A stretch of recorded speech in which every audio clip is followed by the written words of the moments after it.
Hey everybody, this is Marian Cowick Owen. And this is David Owen. And this is You Show Me Yours, the podcast where a married couple talks about the movies and TV that they loved before the first date. And today, I was made to watch Horror of Dracula. Yes. As part of the Spooktacular. As Horror of Dracula is, of course, the 1958 Hammer Films Dracula movie, the reinvention of Dracula. It's definitely not the first time Dracula has been on film since the 1931, but it's kind of the first time that another studio sort of took a stab at it. Dracula became just like a pop culture thing for a while. He fought Dracula and Abbott and Costello and all sorts of stuff throughout the years, and this was kind of wait. I'm sorry. Go back. Dracula fought Abbott and Costello. I believe the movie is Abbott and Costello versus Frankenstein, and Dracula is in it. Why are we not watching that this month? That sounds fantastic. Yes, I'm sure it is. I've seen bits and pieces of it. I've never actually seen. Spooktacular 2023. Make it happen. Comedy vampire movies. Yes. Comedy horror movies. Anyway, back to what you were saying. So Hammer. I've thrown around the term Hammer movie, Hammer Dracula, Hammer this for a few times. Hammer was a British sort of independent film studio that worked in the 60s, 50s, 60s, 70s, and they just made like B movies. They made a lot of. So the year before this, they had a hit with a Frankenstein movie, and that sort of launched their horror franchise in a similar way to the way that Dracula launched the Universal monster franchise. Mm-hmm. And Hammer just spent a lot of years, and in particular, the director, Terence Fisher, he just spent most of the 60s, 70s, and he died in 1980, but directing various, Peter Cushing and Christopher Lee, who star in this movie, in various horror movies, various projects. And yeah, Hammer was just a really prolific sort of B movie, not quite like... didn't quite maybe fit in with like the grindhouse stuff of the 70s, like just the gritty, just put out a bunch of movies that are like gross or action filled or, over the top. They just put out a ton of movies through the 60s and 70s and got this reputation for bringing all of these well-known Universal monster properties back, but in a way that was updated. It had been 30 years in some cases, in a way that was updated. They were in color, they had blood, they had violence that those Universal movies just couldn't do or wouldn't do. And so they have a big reputation. I think of them when I was a kid, it was like Orion was the company that was making like Hammer type movies. Just these and the De Laurentiis stuff, like all of that stuff. Those were the movies that were kind of the equivalent of the Hammer movies. I throw that term around, a Hammer film or Hammer films. They were just a British sort of B movie studio. In video games, sometimes the big games are referred to as AAA. These guys would be a single A kind of thing, like better than B level, but not quite, Okay. Well, see, I had never heard of it. I mean, you say Hammer film, I think MC Hammer. I think like, did they make a movie out of Can't Touch This? What? But this is better than that. Oh, I don't know. Workshop that for a while. And then Hammer 2, Too Legit to Quit. Yes. Yeah. So Horror of Dracula, if you've never seen it, it was known as Dracula in England. But in America, for whatever reason, I don't know if they just thought Universal would be litigious or something, they called it Horror of Dracula. And it is a loosely based on a movie loosely based on the Bram Stoker novel. They make a lot of changes, but just to sum up sort of the story, before we get to that, like after the last episode kind of had a mix up on whether or not Lucy and Mina were swapped in the last movie. And I decided probably best not to be the book police of a book I haven't read. So you haven't even read it? Dracula? No, I've never read it. I mean, I've watched a lot of media about it and, you know, comparing the movies and all these things in the lead up for the Spooktacular. So like I had that sort of inflated idea of like, well, I'm an expert on this because I've watched like 10 YouTube videos that talk about all the differences in these movies and the books. And, you know, I feel like I just know the beats of the book. Yeah. Let's not be the book police. No. So, you know, I'm not going to get real deep into the minute details, but just to summarize the plot of this film, for those who haven't seen it, you know, stop me if you've heard this. Dracula is a count who lives in, you know, far off Sylvania. And there's a guy named Jonathan Harker comes to visit him. So in this case, Jonathan Harker is a librarian. Who's posing as a librarian. Posing. He drops that real quick. Right. So. Well, he's there posing as a librarian, but he is actually there to kill Dracula because from the beginning, he's already in cahoots with Van Helsing, which is not, if you remember our last movie, he needed some convincing to kind of get with Dracula, to get with Van Helsing to fight Dracula. He is already in cahoots with Van Helsing against Dracula. He's there to kill Dracula. It doesn't work out, and Jonathan is actually turned by the singular vampire bride. In this case, it's just one.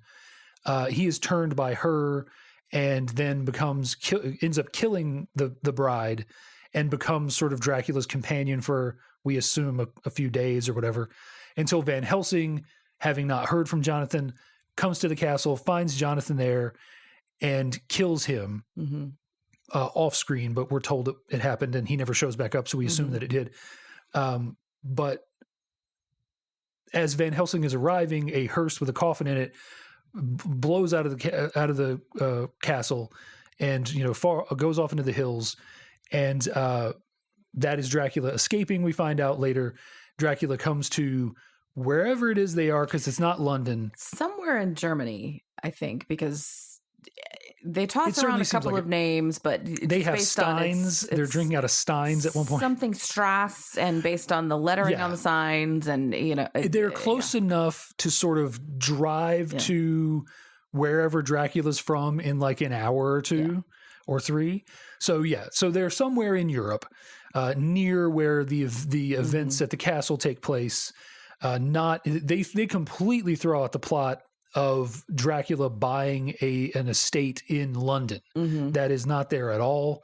And Dracula ends up, you know, the beats follow that he preys on Lucy, and then she becomes a vampire. And then he starts preying on Mina, at which point Van Helsing, and in this case, Arthur, who is a character in the book, but much more minor in the Lugosi movie, fills the second half Jonathan role. Is he even in the Lugosi movie? I don't maybe remember. Maybe not. Him. They may mention him, but I don't even remember. Yeah, but he is.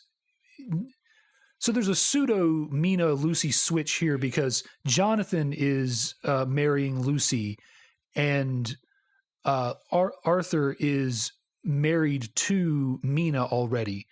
In the book and in the previous movie and in other films we'll watch, Jonathan is with Mina, is engaged to Mina, and Arthur is with Lucy.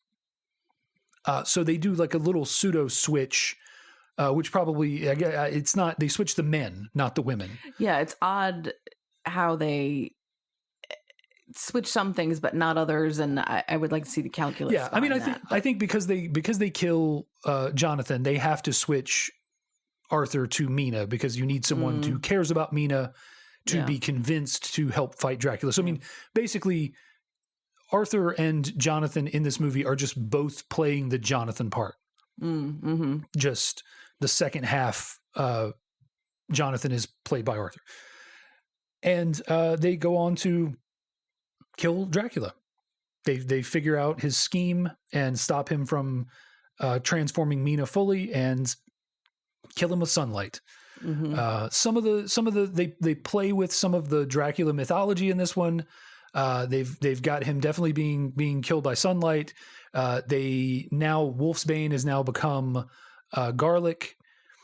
They say they kind of do the sort of thing that modern movies do when they talk about vampires. They like scoff at some of the the far-fetched stuff. Like there's like, well, there's a fallacy that Dracula can change into a wolf or a bat. That's not true. That's just not true. So they play a little bit with that. So there's no transformation. There's none of that. But this movie is, you can tell. So Peter Cushing gets top billing. He was obviously the star. I don't know Peter Cushing from anything other than these movies and Star Wars, where he plays Grand Moff Tarkin. Which anytime I say that he plays Grand Moff Tarkin, I always have to say, "You may fire when ready."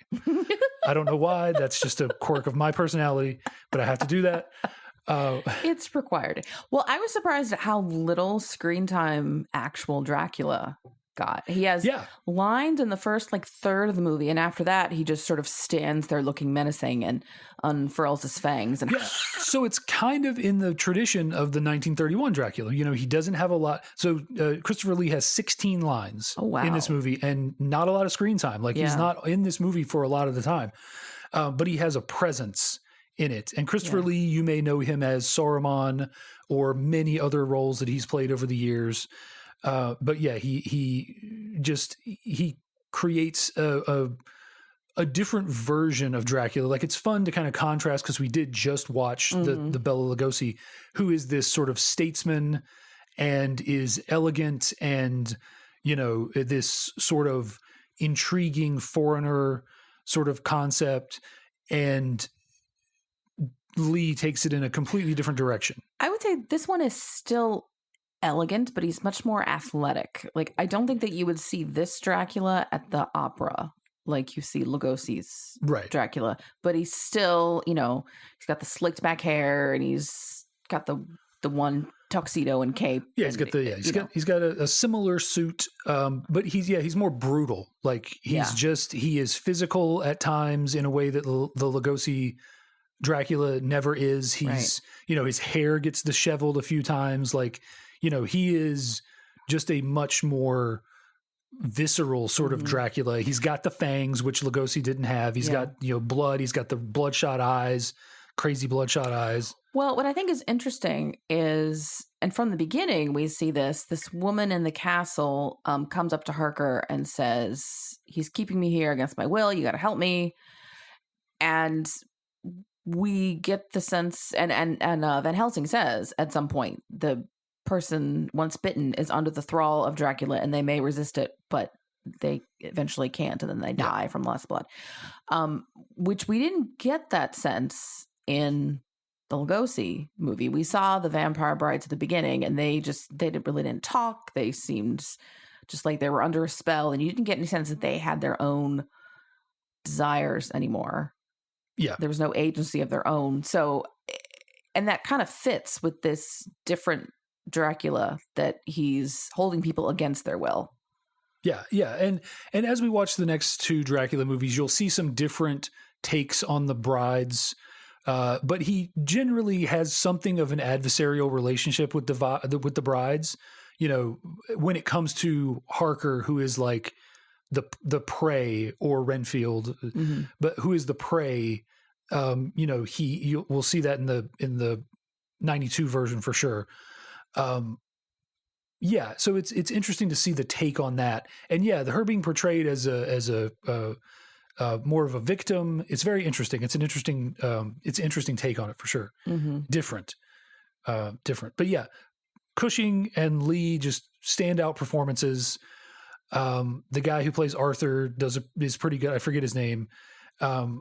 Is pretty good. He looks familiar. I feel like I must have seen him in something. He feels like, and also these guys would go on, kind of like the guys in the 31 Dracula, to have a lot of roles within the sort of universe. Hammer Films, as a smaller studio, they had players, that would come in and out. So and it's interesting because it didn't happen the same way with Lugosi, but Lugosi and Boris Karloff became this duo that were forever joined during the Universal monster movies. Karloff playing Frankenstein, just months after. I don't even think it was a year after Dracula when Frankenstein was released, and then they kept getting put in movies together, not always playing Frankenstein and Dracula, but always getting put together as sort of foils or, in this combative relationship.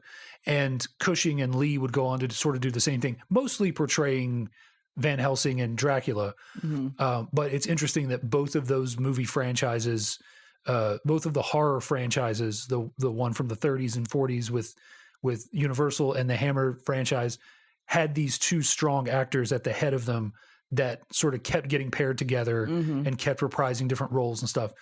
But they both just give great performances. Like, Cushing is much more the focus of this movie than Cushing's Van Helsing, much more the focus of this movie than the Van Helsing in the 31 Dracula.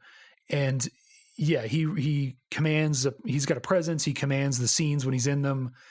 He's believable as Van Helsing. And then Lee is just, one thing I wrote down is, is Lee the definitive Dracula? If you've only seen this movie, and granted, I haven't seen all of the Hammer Dracula films. I think I've seen the next one. I watched Dracula. I think it's 1972 AD is the other one. Is another one, and it is very. I don't know if you ever looked into any of like the Anne Rice vampire books. But she does a book called The Vampire Lestat where he wakes up in like the 80s. That's what Dracula 1972 AD is. Christopher Lee's Dracula wakes up in like early disco 1970s, like late 60s, kind of that sort of aesthetic of like go-go boots and flashing colored lights and rock and roll and dance music. Yeah. And I haven't seen that in years. Like I was probably a teenager when I saw that last. That would be hilarious. Well, because I noticed this and the 31 movie, despite changing other things from the novel, they keep the time period about the same. I mean, based on the women's clothes, this was the 1890s approximately. And I think the Lugosi movie wasn't far off from that. But of all the things that you changed, you kept that the same. I guess it's more fun for the costume person to do period pieces. And I think it helps to just make it you're kind of expected to make it a period piece. I think when you make a version based on the book, I think you're kind of just expected to do that. I suppose it fits much better for Dracula to be a count with a castle in Europe somewhere and wear a tuxedo if it's a period piece. If it's modern times, that doesn't really work. Yeah, and it doesn't. And also, like it is one of those things of how do you handle the zeitgeist of, or like the knowledge of vampires and stuff. Like, like how do you, like every modern vampire movie has to have that moment where like everybody's like, vampires, blah blah, suck your blood. Like they have to have this moment where they acknowledge, everybody knows what vampires are. You're telling me that vampires are real, and putting it in the late 1800s, you don't have to have that conversation because it's set in a time where people were learning that vampires were real. It's still treated as folklore that might exist, but that's that would be interesting to see. Could you even do it? A movie set in modern times where there wasn't this Dracula backstory, and you have to be like, no, I know it sounds crazy, but he drinks people's blood and he doesn't die and he's 500 years old. Yeah. Because even when movies have something adjacent to Dracula, people have to be like, you mean like a vampire? Yeah. You're describing a vampire. Like he sucks your energy, like an energy vampire. Yeah. You're talking about an energy vampire. Like, So it would be an interesting challenge because, you have to create a world in which nobody has knowledge of this thing that has been common knowledge for as long as the novel has been written. And, in the right parts of Europe long before that. Or like, can you do a Scream take on vampires? Like we lay out the rules and then he doesn't follow any of them. Kind of. I mean, they kind of do that a little bit in they do like a head fake of that in Lost Boys with the rules and stuff. Yeah. But I mean, like plenty of vampire movies have done that stuff. Like, I don't know why, but for some reason I've recently rewatched John Carpenter's Vampires, which is maybe the worst John Carpenter movie. Okay. And they kind of have a little bit of that of like, this has James Woods in it. As a grizzled and like one of the bald ones, like not one of the good ones, like Daniel, I think. Okay, but I thought vampires didn't age, and both No, they're not vampires. They're vampire hunters. Oh, okay. I was gonna say James Woods has definitely aged, and the lesser bald ones definitely have aged. So, okay. No, this movie was in the 90s. James But also, Woods like, has always looked kind of. You're from when you're turned is how you look. Like in Near Dark. All right. Jesse was looked that old in the Civil War when he was turned. That's because everyone in the Civil War looked old. You were 14. Yes. You instantly got wrinkles and gray hair. That was just how you became a man. You looked old. But yeah, it's an interesting idea to play with the rules. But yeah, how do you even do that? Like, it would be crazy, right? Yeah, and somebody out there, I'm sure, is up for the challenge. But yeah, not us. At this point, Abraham Lincoln knew about vampires. So I haven't seen that movie. Oh, it's great. Was it good? I mean, it's so bad. It's good. It's not. Yeah. I'm not going to say it's a bad movie. It's just if you go in and you take it at face value, and I don't know what the book is like, but if you go in and take it at face value, the central plot to that movie is the Confederacy is all vampires, and Abraham Lincoln is fighting vampires by fighting the Confederacy. So all of his actions in the war are all motivated by how does slavery fit into that? Or that's their cattle. That's their food. Oh. So the slaves are it's just a convenient way for them to have a food source, so they don't have to get discovered by going out and preying on people. Because no one will suspect. They're just preying on their own slaves. So that's an interesting take because, and I have this in my mind because in this movie there's a blood transfusion scene, and I was cracking up at basically Van Helsing phlebotomist. Yes. And after he's taken some blood from Arthur to give to Mina, he's like, you need to drink plenty of fluids, tea, coffee, especially wine. And I was imagining every phlebotomist ever going, no, that's the worst thing ever. But anyway, during when segregation was still a thing, more of a thing, there was segregated blood in blood banks. Oh, yeah. Only white people could only get the blood of white donors. A black person in an emergency could get the blood of a white donor, but a white person could never get the blood of a black donor. So it's sort of funny to think about white Confederate vampires drinking the blood of their blood. I mean, not funny, but funny. Yes. Yeah. That movie is okay. If you haven't seen it, watch it. See that then. Young Abraham Lincoln has a run-in with a vampire or a group of vampires. I forget now. It's been years since I've even watched that movie. And that motivates him to do everything up to, and he becomes a part of a secret society and all this. Of course, it just goes everywhere. Society. Can I just secret societies are. I think I'm turning weary of them. We just read a book for my book club that was meant to be historical fiction about one of the queens of England, but it turned into a secret society thing. And it was like the Da Vinci Code meets Bridgerton meets Hamilton. And we talked about it today, and we all were like, we could have done without the secret society and the Merovingians and the bloodline. Like, it just, once you've seen one secret society movie, you've seen them all. Yeah, it's tough. It's like I was kind of checking all the points in the Da Vinci Code in this. And, it's like Aliens were in the 90s. Yeah. Like they just reach a saturation point of like, oh yeah, it was aliens. Yeah. Okay. Yeah. Or weird spider aliens in any Stephen King book or movie. Like, it's a weird, scary clown. I bet it's somehow going to be some sort of spider-like alien. Oh yeah, look, there it is. Well, and much as I love the National Treasure movies, like there's only so many conspiracies that the Founding Fathers at all could have had to hide treasure. Right. And it was like right there in plain sight. But no one knew it. Like, okay, I hear that they're making a National Treasure 3. I've heard 3 and I've heard a show. Yeah. And Cage may be involved with one and not the other, or neither. Yeah. I don't know. But I've been hearing about a 3 for like 10 years. So yeah. But I'm kind of hoping that it's not a secret society and a treasure. But I guess when it's called National Treasure, you kind of have to. Yeah. I don't know what you do. Like at a certain point, movies are just sort of standing in for Indiana Jones movies, even though I think they're making another one of those.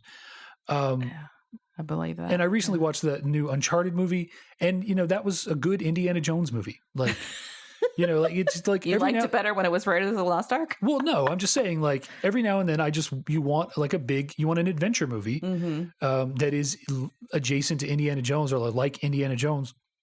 National Treasure was a great version of that. That Uncharted movie was a pretty good version of that. Like, like it doesn't have to be.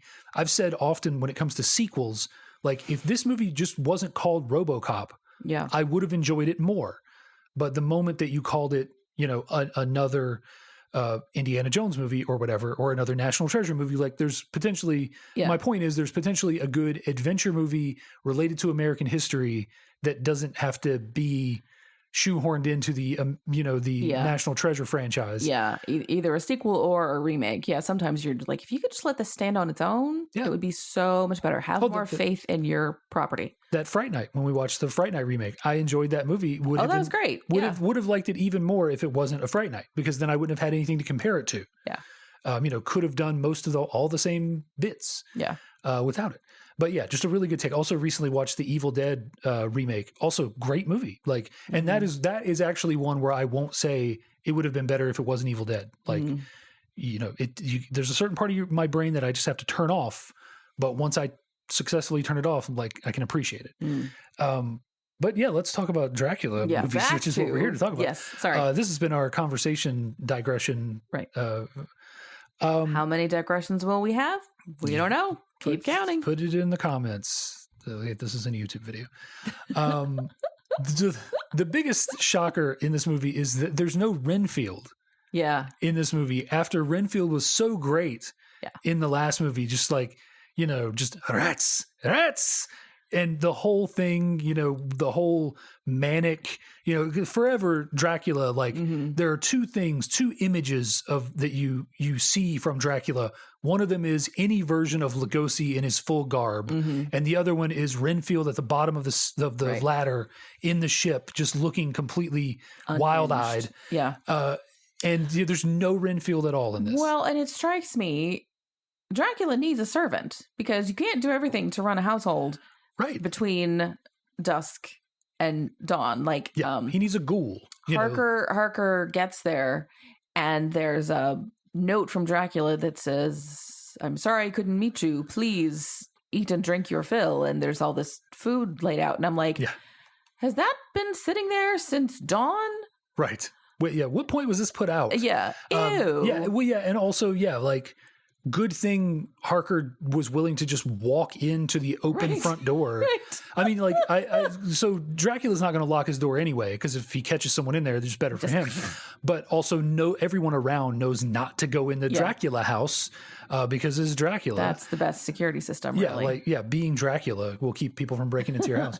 But yeah, like so much of this stuff becomes more difficult because he doesn't have a servant that can walk around in the daytime, and so much of the stuff that they do change, I don't want to get too far off of the no Renfield, but so much of the stuff that they do change, sort of, it feels like a cascade that happens because they don't have Renfield. It's less. They have to be set closer by to the castle because it's more difficult for him to go on a ship journey to England. And to have everything work out. So because he doesn't have a Renfield to keep him, safe and protect his coffin and get all that stuff loaded and make all those arrangements, he doesn't have, someone to just handle the day to day. He doesn't have, like, in the case of Renfield, sort of a man on the inside kind of thing. So much stuff starts missing. Like Fright Night is a great example. It doesn't have a Renfield, but he has he has a servant. I forget what that character's daytime name is. Ghoul type servant. Yeah, same. But yeah, no Renfield. Really crazy. Like that character seems, based on the way he's portrayed in the 31 movie, not knowing anything in depth about his portrayal in the book, but also knowing about I can recall his portrayal in the 92 version. I cannot recall in the 79 version that we'll watch next week.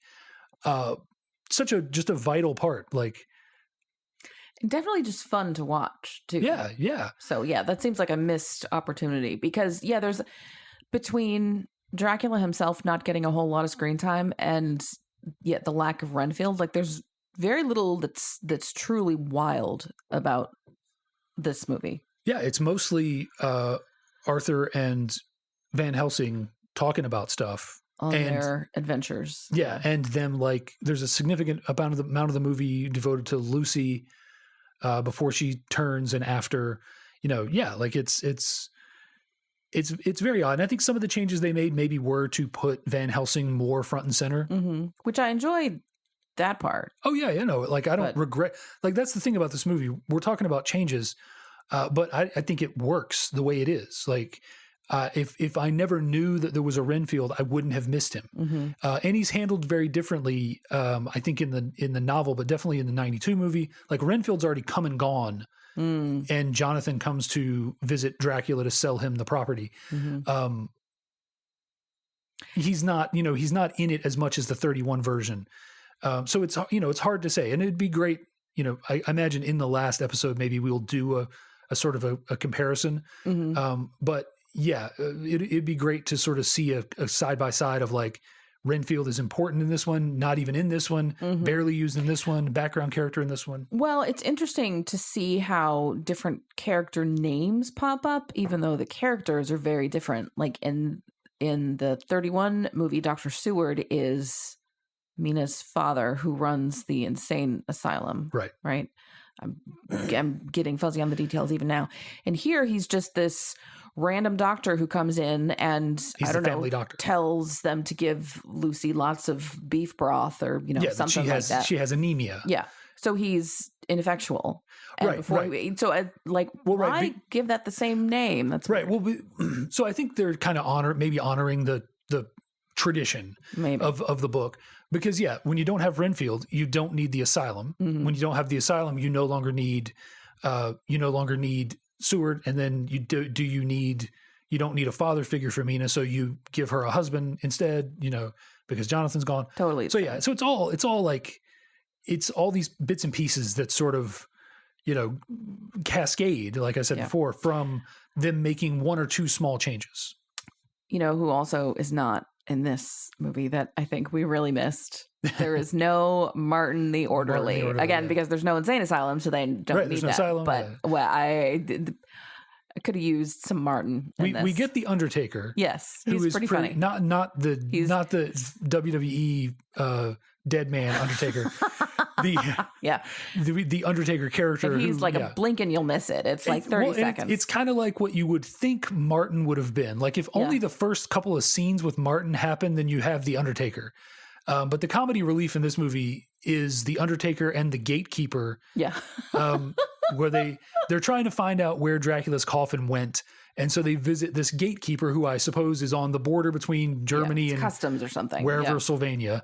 And he's like a customs guy. And he's like, oh, government regulations. I couldn't possibly. And then, they put a couple of bills on his desk, and he's doesn't say a word. Oh, well. And just, that changes everything. And they're making their case. They're like, it's an emergency. And Van Helsing's like, well, I'm a doctor. And he's like, well, but government regulations can't do it. And they give him the dollars. And he's like, well, considering you're a doctor and it's an emergency. Yeah. So he's a bit of it, but the Undertaker is great because he's just like, he tells this, like, he makes so much of his screen time. They're about to go down these stairs to look for Dracula's coffin, which is, the Undertaker has basically said is there. It's going down like 4 steps. It's almost he says like, let me help you down these stairs. They're a little dangerous. And I'm just like, really? That's okay. Yeah. Careful these stairs. Last man that came down here, came down to pay his respects, slipped, and he stayed to, right. Like and he's where's the coffin? It was like, there. Whoa. He basically does like a like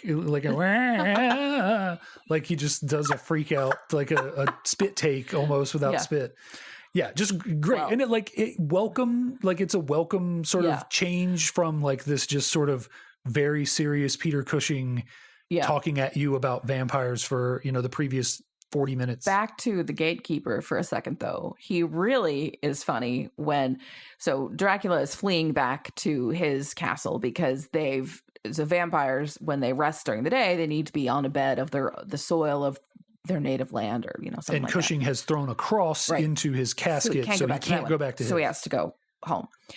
It's the equivalent of, oh my God, I spilled stuff all over my clothes and I don't have a shirt. Let me go home and see if I can, So he's fleeing back, and Van Helsing and Arthur are in pursuit, and Dracula's coach just crashes through the gate. Like there's an arm like at the parking garage to stop you, and you have to be, and the gatekeeper comes out and is all furious and blah, blah, and fixes it. And then here come Arthur and Van Helsing, and they smash through it again. And the gatekeeper literally shakes his fist at the camera. Like, I cracked up. It's great. Yeah.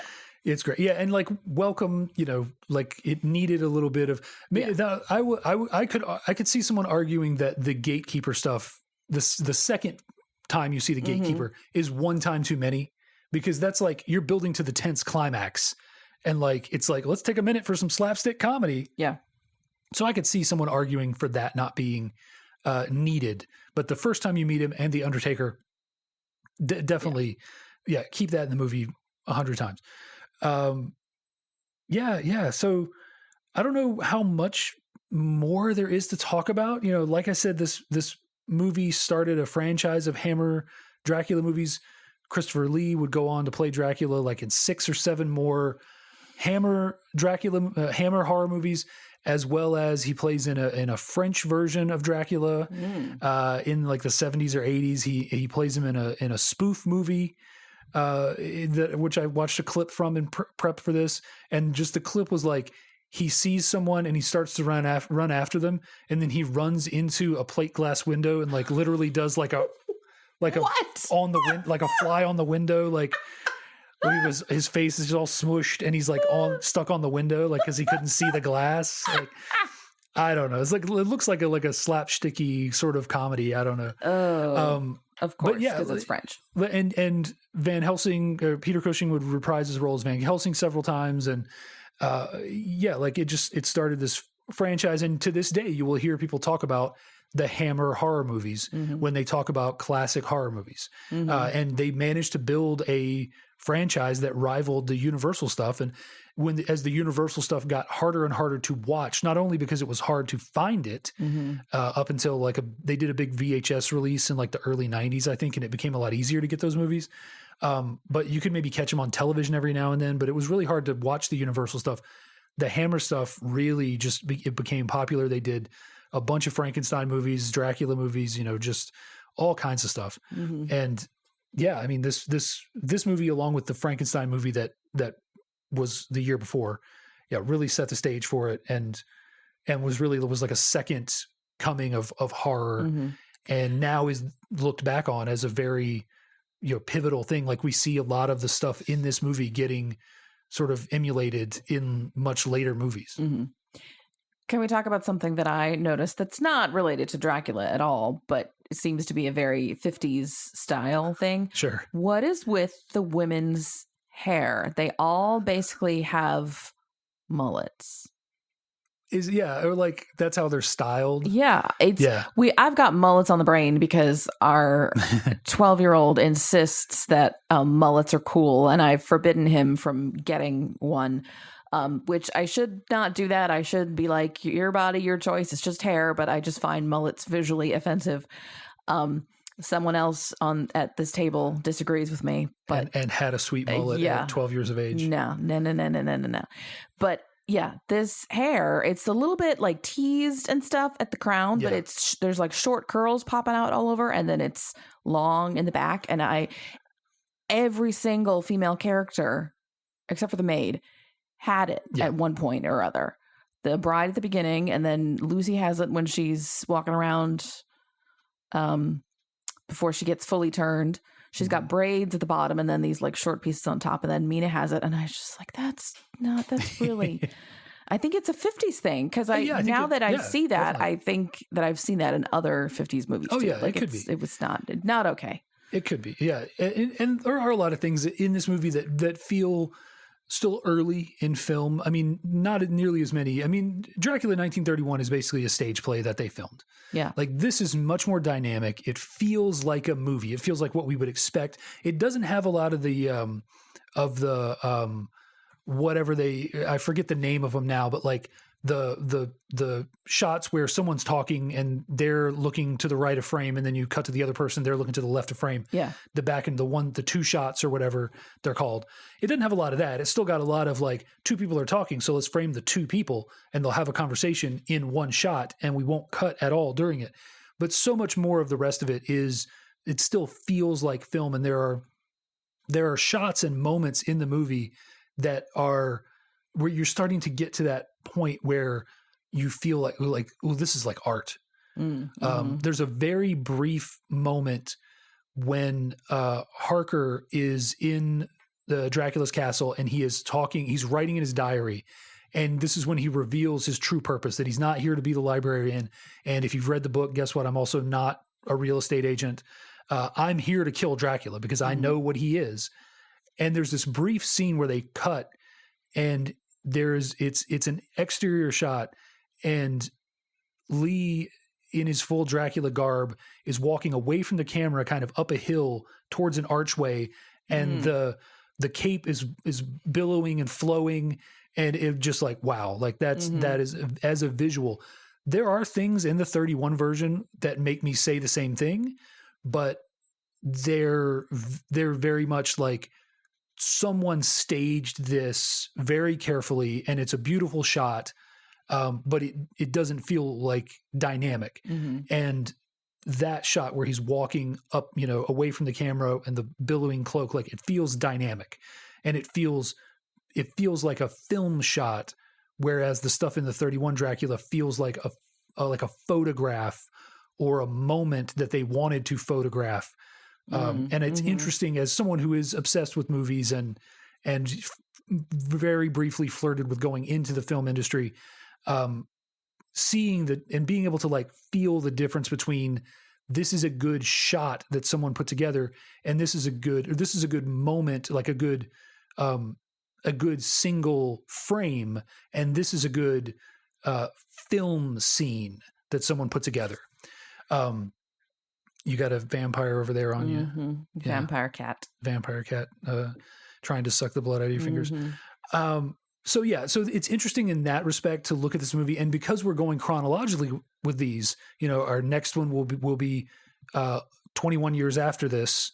And then the next one after that will be, 21 years after that. So it's going to be interesting to see sort of. You're checking my math?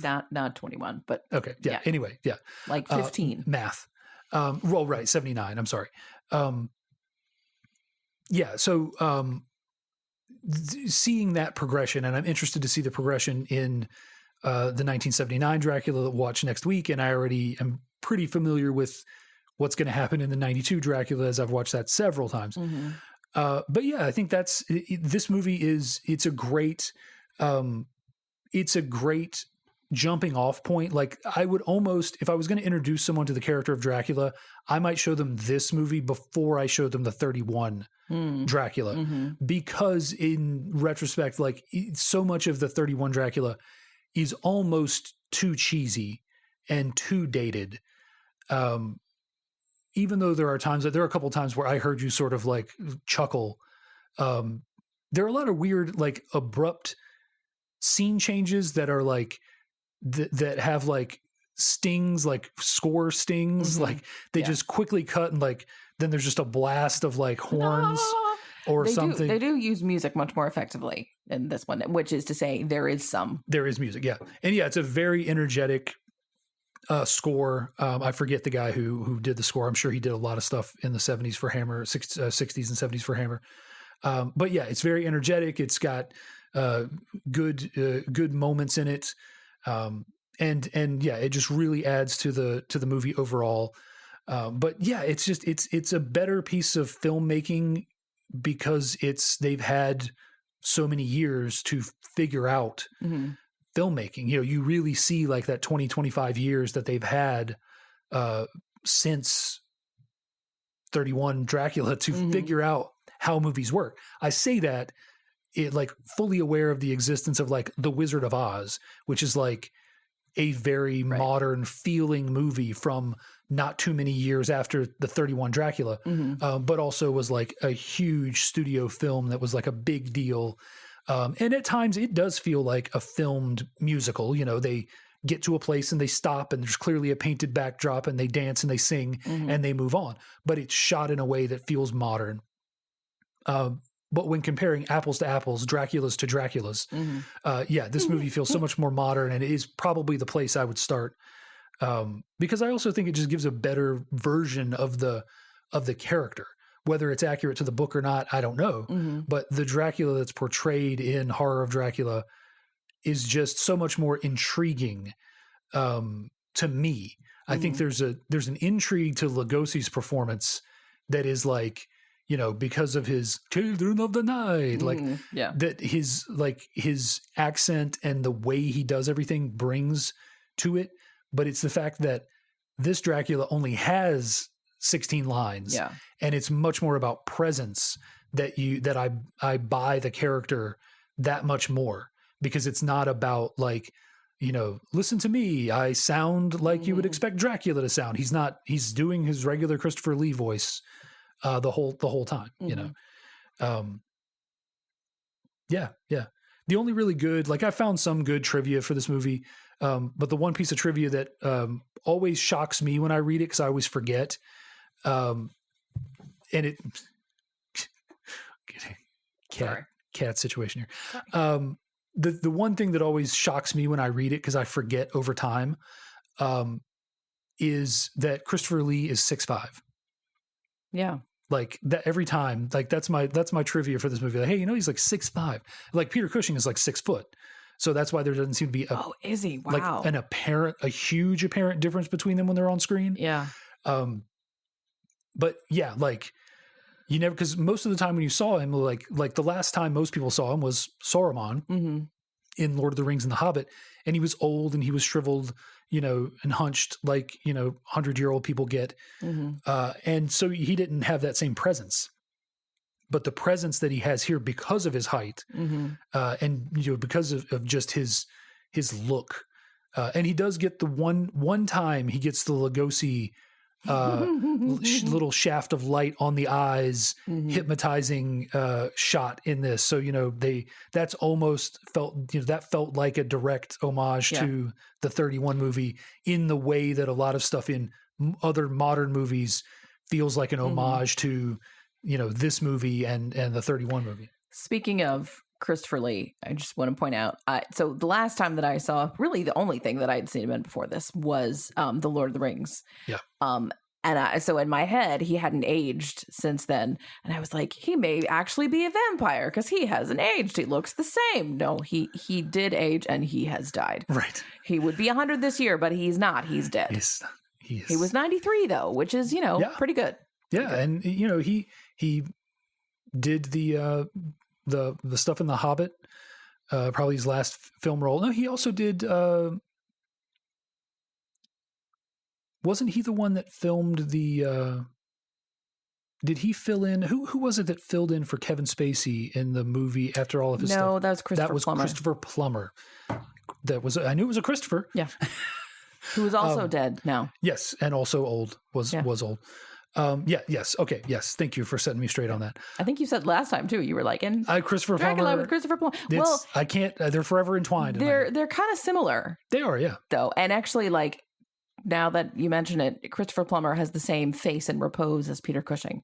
Yeah, he really does. They have yes. They both have a little bit of what we call resting mean face. Yeah, if they never played brothers, then someone in Hollywood messed up. Yeah, for sure. Well, yeah, I think that's about it. This movie has a great ending with some, at the time, like groundbreaking special effects.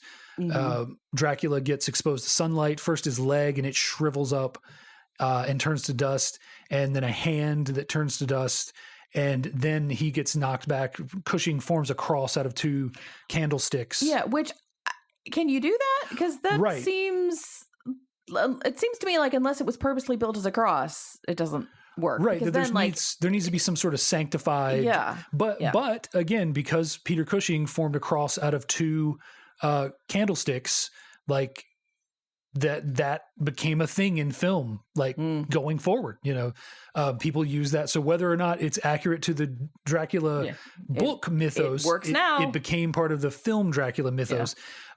And he turns to dust and he sort of pulls his face and the eyes are the last to go. Yeah. And you can see his fangs. Yeah. Apparently there is a version that is available.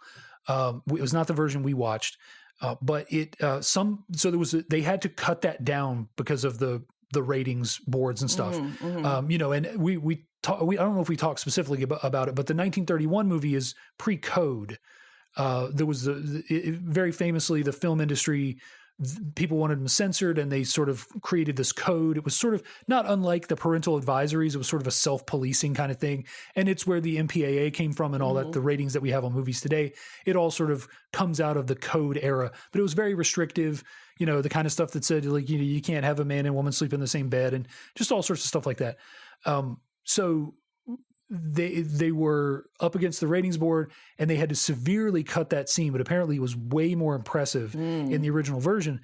And somebody in Japan found a print version, like a work print, like one they would use for editing or whatever, or sound or whatever, that had the full transformation, the full death scene in it.